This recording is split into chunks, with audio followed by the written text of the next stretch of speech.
Hi guys! Welcome back to my YouTube channel.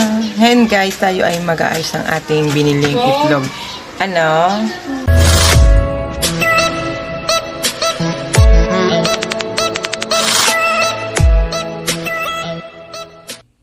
Yan guys, ilalagay natin yung itlog sa tray.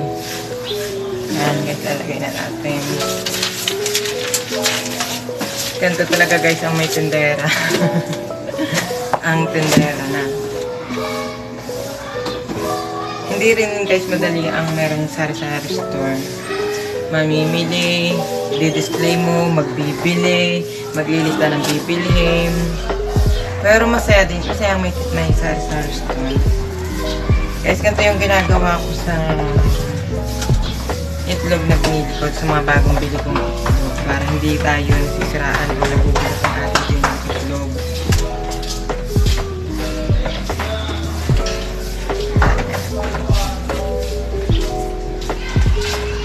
Yan guys, lalagyan na natin yung isang tray na egg. Ilalagay na natin dito sa...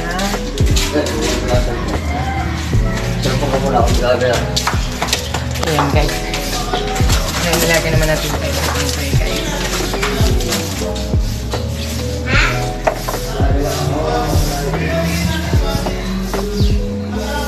Kailangan natin mabas.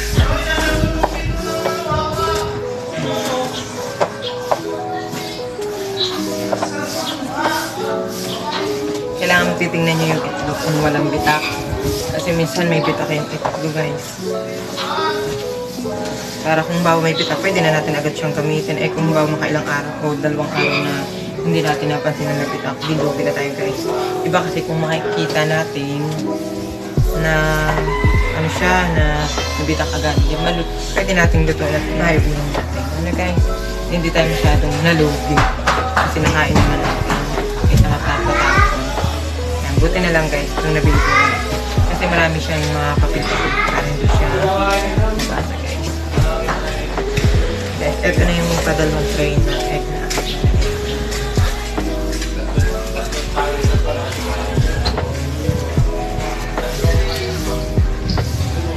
So guys, lalagyan natin yung isa. Ito yung lalagyan natin sa may ibabaw para siya yung una natin yung ay bumili sa customer.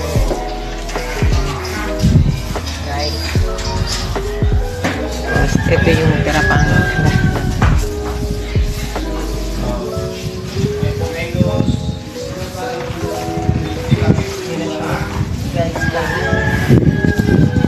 lalagyan lang natin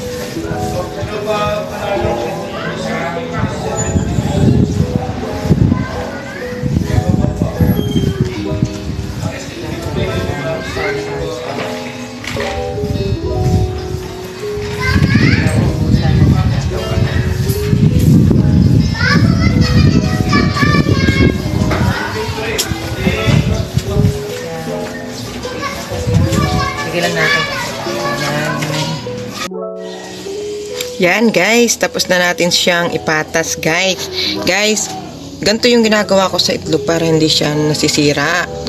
Pamula nung ako nagtindahan, hindi ako nasisiraan ng itlog guys, hindi nabubulukan.